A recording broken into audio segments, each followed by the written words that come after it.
Archbishop Emeritus Desmond Tutu will lie in state at St. George's Cathedral from today to give mourners more time to pay personal tribute. The Arch's funeral will take place at the Cathedral on Saturday. The cortege of the late Archbishop will arrive at the west door of the Cathedral shortly after 7 a.m. today. It will then leave Hertzog Boulevard and travel along Adderley Street into Wale Street to the Cathedral. Now, speaking of the Cathedral, let's cross to our reporter Lulama Makia, who's there for more. Lulama, a very good morning to you. Set the scene for us. What can you see and what can we expect today? Good morning, Lebo, and thanks. Yes, we're here at the Cathedral outside waiting for the arrival of the cortege. What is happening now, they are making preparations. Marcus is going to zoom out, showing the viewers the cordon off area that the cortege is going to enter in at the west door of the cathedral, and Archbishop Thabo Mokgoba and the Dean of the Church, Father Michael Wieder, are going to receive the cortege here, right at the door that you are seeing, Lebo, and the viewers at the back at my back. Now we can see that people are starting to come in. It's not people who are going to view the body. It's people who are working, making the preparations. Security is here. Traffic cops are here. Some of the roads are closed, as the city has announced earlier that some of the roads around this area will be closed.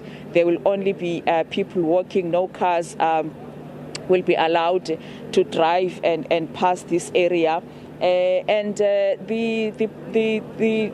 remains of Archbishop Desmond Tutu will lie in state here for 2 days. Starting the public viewing starts at 9 a.m. until 5 p.m. And tomorrow, again, it will start at 9 a.m. until 5 p.m.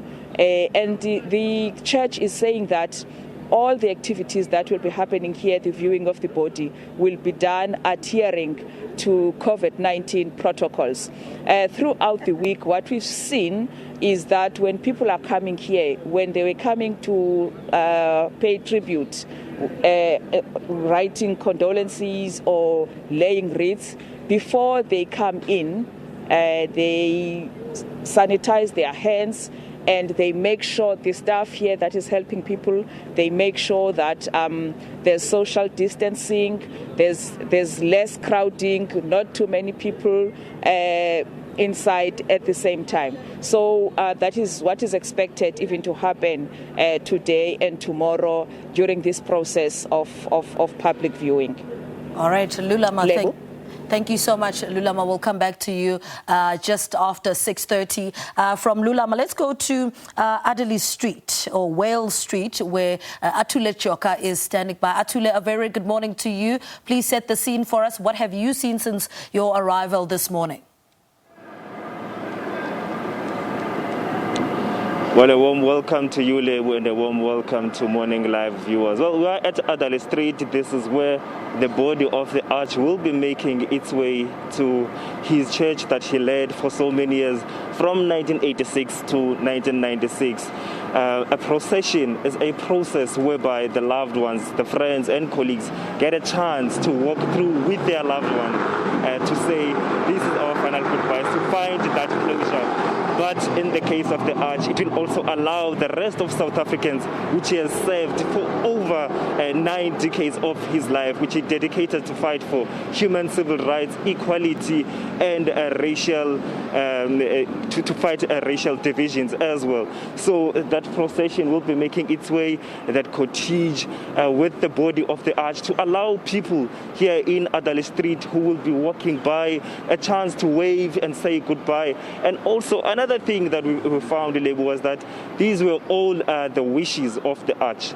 He communicated everything with the church members, with the clergy, to say on my passing, I want my people to have time with me. Hence, today we will have the lying in state from after 7 o'clock until 7 p.m. So this is what will be done at St. George's Cathedral Church as per instruction or as per wishes of the Arch when he was still alive. This will happen throughout the day. It was supposed initially to happen only for one day, but the church, upon the request and upon reviewing, upon sitting down amongst themselves, they said, let us add another day because the Arch was widely loved by a lot of people. So it won't make sense if we have only one day. This will cause a stampede and congestion. So they added yet another day to give people more time to come and view the body of the Arch there at St. Cathedral Church today and tomorrow. Another wish that the Arch had was that, as we know in African culture, that the body of the deceased has to lie at home overnight before the day of the funeral. But the Arch had also requested the church that the body of his be remained at St. George's Cathedral on the eve of the day before the funeral. So what will happen is that today, the whole day to be the viewing of the body, the lying in state, and then afterwards, the body will be taken again to the morgue. And then again in the morning tomorrow, another procession, another cortege will take place throughout here. I can imagine it's going to be a beautiful scene.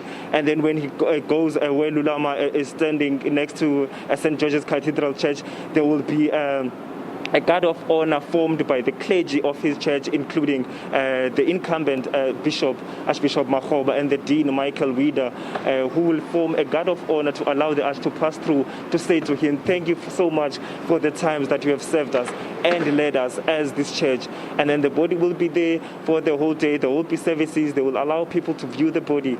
And then tomorrow, the service will start at 10. We know it is class 1 category as per announced by the President, state funeral, but it will have many church elements to it, as we know that the Arch was the man of the cloth. And then afterwards, they will hand over the body again to the family to handle the cremation processes, and as per the wishes of the Arch as well. And then after the cremation, there will be given the ashes of the Arch, and then it will be interred inside the church. Again, those were the wishes of the Arch. So this is what we're expecting today. We are expecting more people. We're most expecting more members of the public as well to come and view the body of the Arch. So this is what we'll be following through, and also just reflecting on the history of the man, which spanned over 9 decades. I was saying the other day that it seems like the Arch is someone who always pushed himself in every decade. Born in 1931 in Klerksdorp, in the 1940s, he was diagnosed with a condition that he had to fight through his early teens. And then in the early 50s, that's when he went to study. In the early 40s, that's when he went to study. In the early 50s, he studied teaching. He became a teacher for 3 years. That's when he saw the inequality and the type of poor education that was afforded to the natives. And then he decided he will go through the route of being a pastor. That's when he started to do his studies in theology. After practicing for 2 years, he went again in the 60s to go and further his education overseas. That's where he furthered his education in theology and come back to serve as well. And also in the 70s, Arch had a lot of firsts. He had many of firsts, which included being the first Secretary General of South African Council of Churches, also being the first Dean in Gauteng, before coming here in Cape Town in 1986 to serve until 1996 as the Archbishop of Cape Town, the highest honor in the Anglican Church. Back to you, Lebu. I tell you what, Tule, you're a walking encyclopedia now. You know what, we'll talk to you just after 6:35 this morning. Thank you so much there to our reporter, Atule Choka in Adderley Street in